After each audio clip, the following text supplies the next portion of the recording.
3000 kilometres తిరిగిన తర్వాత battery పోయింది. బ్యాటరీ పోయిన తర్వాత బండి సర్వీసింగ్ పోయి 3 months అయింది. 3 months తర్వాత కూడా బ్యాటరీ రాలేదంటే చాలా పెద్ద గొడవ పెట్టుకుంటే బ్యాటరీ వేశారు. సో బండి దీని ఒక్కదాన్ని బ్యాటరీ పోవడం అనే కాదు, నాకు తెలిసిన చుట్టుపక్కల అయితే చాలా బ్యాటరీలు అయితే పోతూనే ఉన్నాయి. అండ్ ఒకవేళ ఇప్పుడు వారంటీలో ఉంది కాబట్టి మనం అయితే బ్యాటరీ వారంటీలో వచ్చేస్తుంది. బట్ వారంటీలో లేకపోతే ఆ ప్రైస్ ఎంతో మీరు చూస్తే స్టన్ అవుతారు. బండిలో సగం ప్రైస్ ఉంటుంది. ఒకసారి దగ్గరకు వచ్చి చూడండి. ఇదైతే బ్యాటరీ ఇన్వాయిస్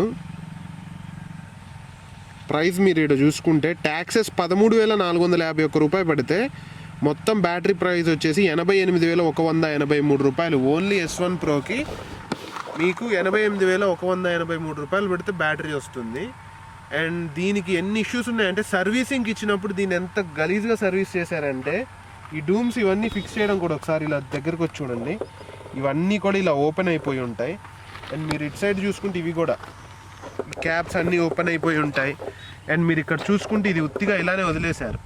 దీంతో వచ్చిన క్యాప్స్ కాకుండా వేరే క్యాప్స్ పెట్టారు. అది ఊరికే ఊడిపోతుందండి. సో ఇట్లా దీనికి ఒక ప్రాబ్లం అని కాదు, చాలా ప్రాబ్లమ్స్ అయితే ఉన్నాయి. ఈ ప్రాబ్లమ్స్ అన్నీ కలిపి ఒక వీడియో చేయాలంటే నేను ఒక 20 minutes వీడియో చేస్తే నేను మీకు క్లియర్గా చెప్పగలను. ఎవరికైనా ఇంట్రెస్ట్ ఉంది, తెలుసుకోవాలని ఉంది, ఏం ప్రాబ్లమ్స్ ఉన్నాయి, కొనాలా వద్దా అనుకుంటే కామెంట్ చేయండి, తప్పకుండా ఒక ఫుల్ వీడియో చేస్తాను.